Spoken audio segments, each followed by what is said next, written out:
Hello, all you Skakin, Bacon, and Pop fans. Anyway, I got a package. What is it? Well, this, my friend, is the GameCube video, or the GC video plug-and-play. I'm just going to open this up. I'll show you what it looks like. And then I'll show you what some gameplay looks like. So, let's get to it. Well, here we go. Here's some instructions for it. Because anyway, just to let you know, there was a YouTuber known as Metal Jesus. I think his YouTube channel is Metal Jesus Rocks. In a previous version of this, to me it looks like one of his friends yanked his console out and fried his console because of it. But he has made changes so that doesn't happen.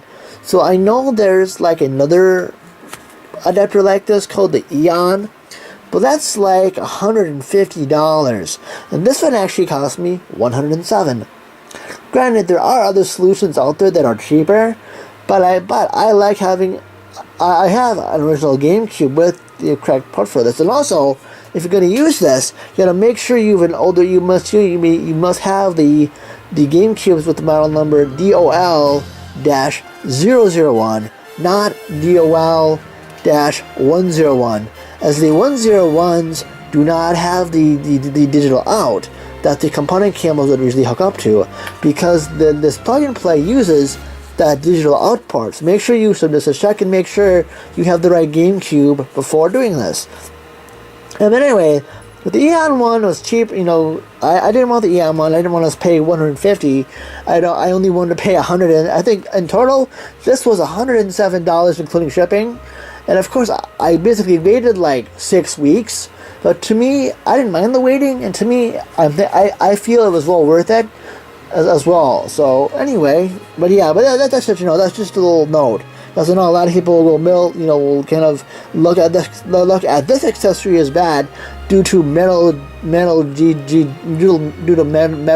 Jesus' channel.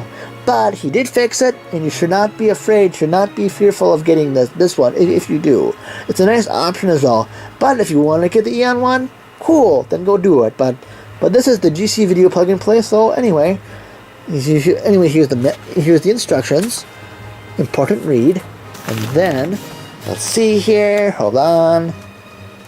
Anyway, that makes nice is he includes a HDMI cable, because I know it's mini HDMI to HDMI, so it's cool he did that. Awesome. And then here we go. Let me just unwrap this here. Sorry about my horrible camera work here.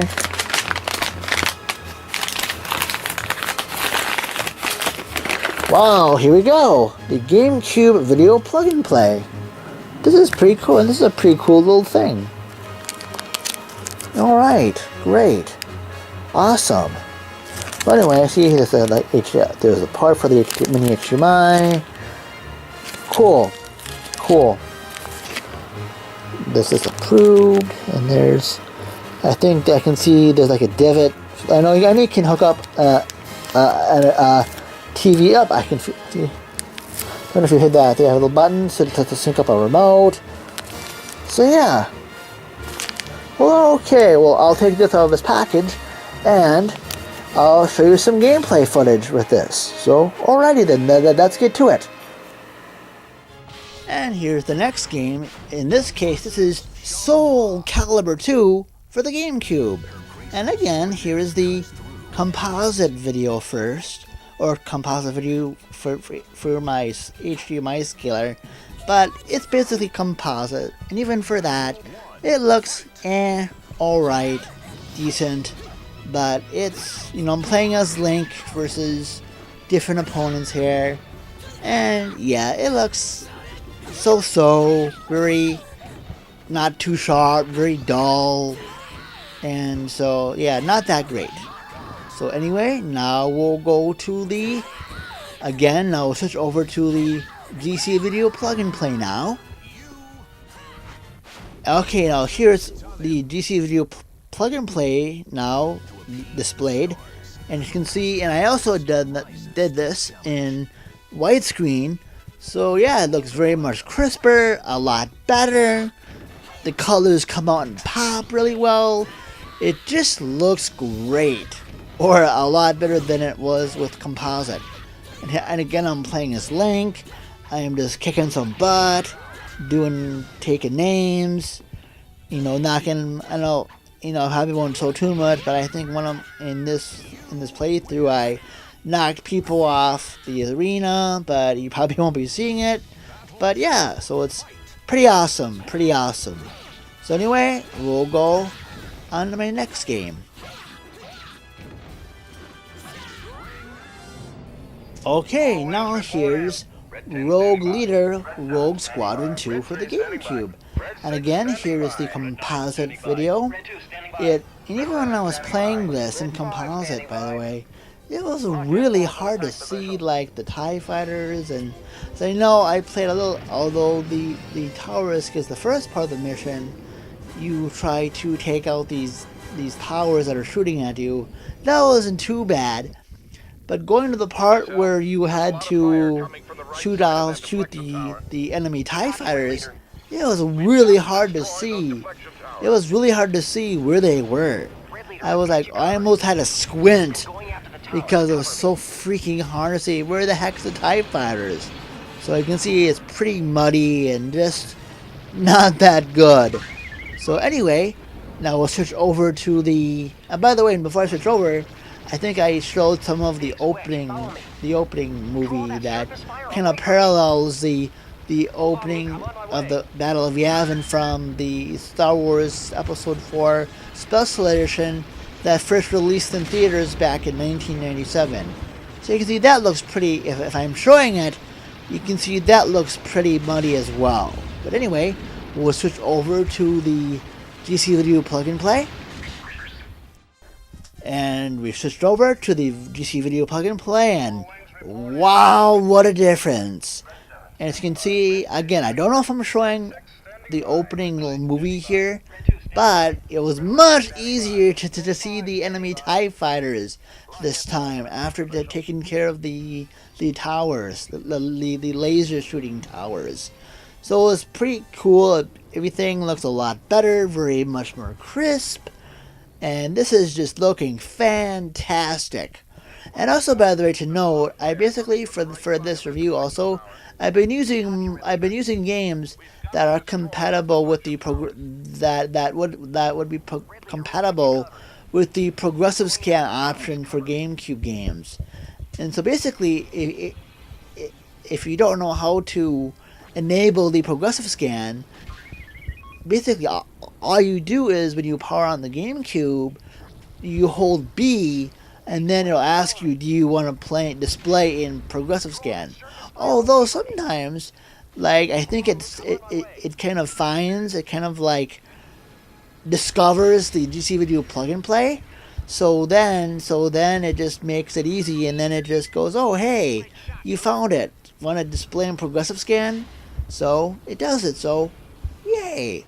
So that's cool. So yeah, but anyway, besides that, I can see this looks really cool, very crisp, very defined.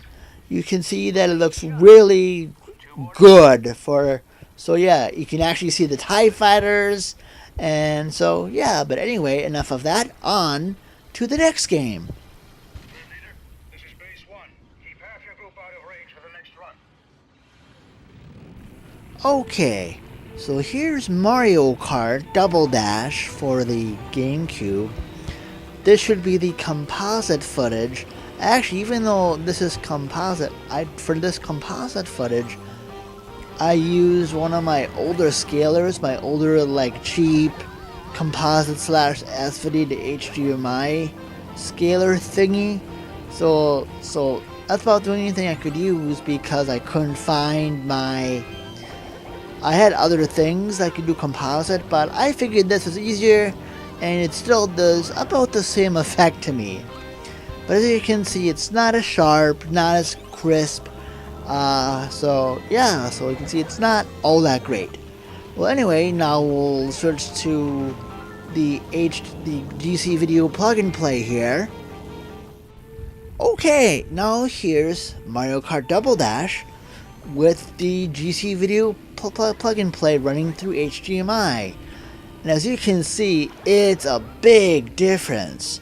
And also, by the way, I do have S, even though the scaler does have S video as well, I just figure I do like the most basic connection that you could do basically with composite, because it's probably what most of us, even me, was playing on back in the day. Even though I do have an S video cable for the GameCube and N64, mainly for GameCube because this is the focus. But even though I had a GameCube S video cable, probably a good chunk of you played with composite, and so and to prevent this review from going on too long, I just thought I'd do like one extreme of composite to GC video plug and play through HDMI. But anyway, getting back up, and as you can see with this GC video plug and play, it looks really good. It looks great. It looks really, really neat. And also, by the way, if I haven't shown this already, you can sync a remote up to the GC video plug and play, and you can play around with certain options. So if the game does not support 480p or progressive scan, it has a built-in line doubler that will upscale the 480i image to a decent resolution, which is really cool. And I think you can do scan lines as well, and among a couple other things. But anyway, as you can see, Double Dash looks freaking awesome. I think I just played 2 races, but I won't go too much into, I won't go too much more into it. I think I'm playing like the Flower Cup. So whatever those are, I think it's the Mushroom Bridge I was playing on and Mario Circuit. But as you can see, it looks pretty awesome. Anyway, we'll go on to the next comparison. Comparison. On to the next comparison. And now, finally, the last game to show off in composite and the GC video is good old Metroid Prime for the aforementioned GameCube. But anyway, as you can see, when I was shooting the composite, when I was capturing the composite video for Metroid Prime, like this might even show it, but it was really dark. Like, it was really hard to see to see where I was going. And like, I was amazed I made it out of that area to show this footage. Like, I was like almost fumbling around, like, where the heck do I go? It's like, come on, where do I need to go? And finally, and even when I came out to the main area, because this was a save file that I beat the game with, but I didn't want to fight any bosses. I just wanted to, I didn't want to like fight any bosses. I just wanted to show just again the differences in video. But holy crap, this was like really dark. Cause I think I came back from the area where you fight the final boss back into the shrine thingy and going up through to go back to my ship. Like, I could not see a blasted thing. Like, I was lucky and fortunate to make it to find my way out. But as you can see, yeah, it's not that good looking. It's pretty dark and muddy and just not that great. Well, anyway, we'll switch over to the GC video plug and play now. Much, much better. As you can tell, this is the GC video plug and play again, and I can actually see where I'm freaking going. Praise the sun about that. Yay. And this looks fantastic. Fantastic. Like, I can see where I'm going. Everything is more crisp and clean, and yeah, it's great. This is just great. And I can actually see where I'm freaking going. So yeah, this is like, and Metroid Prime especially, like, the difference was like night and day. Night and freaking day. Like, I could see where I was going, and now I could navigate easier. Such a difference. Such a difference. Like, and again, I just was just fussing around, just, exploring a little bit, just to get enough for this comparison. But yeah, it's great. just great. Anyway, in closing here, this is a really cool device. Granted, there's another version, there's another company called Eon, as I probably mentioned in the opening, makes another adapter like this. But though that one is $150, whereas this one was $107. And also to note, I know, like, if you're concerned about, like, bricking your GameCube, the guy that this is version 3.0. So I didn't get one previously, and again, as I mentioned in the opening, that another YouTuber called Metal Jesus Rocks, I know he had a previous version, and his friend accidentally knocked it over and basically fried it. But the guy since then has made changes so that doesn't happen. So to me, and plus as well, I actually don't use, I myself use a Wavebird controller, so I really don't have to worry about, knocking it over or doing anything like that. And I also like it because it was a little bit less expensive than the Eon adapter, because the Eon one, as I mentioned, is $150. This one, including shipping, was $107. But the downside is you have to wait a while because the guy, like, he puts it together, or I think nowadays he has another supplier put it together. I waited about 6 weeks from when I ordered it to when I got it to get this. So if you don't mind the wait, I didn't mind because I have a whole lot of other games to play, so I wasn't too in a hurry either. And also, the only thing I have not tried is the Game Boy Player stuff. Even though I heard with the boot up disc, it doesn't get a good picture because I think the Game Boy Player outputs in 480i or 480p. It still looks decent to this, but I recently ordered a SD media launcher, which I plan to install the Game Boy interface, so Game Boy games will look a lot better on my TV through the Game Boy Player through this. So, and yeah, I know I have a Retron 5 also.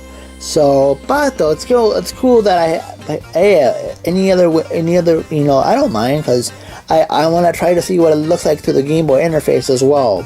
So yeah, but yeah. Anyway, I think I really like this.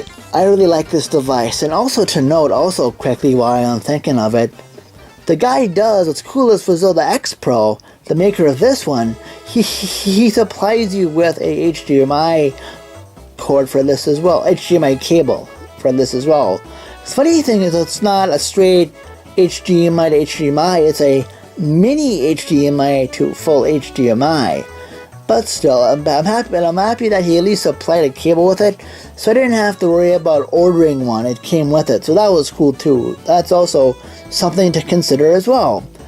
But anyway, I like it in closing. It's a good little device. It makes I save myself money. I save myself at least $200 by not going the GameCube Component route, and it looks pretty awesome. So I like it. I would recommend it. And so yeah, that's all I gotta say. And anyway, thank you so much for watching, and stay tuned for the next episode of Power Up. And also, if you've subscribed to this channel already, thank you very much. And if you haven't subscribed and like what you see, please do so. Anyway, have a great day or night when you're seeing this, and happy gaming.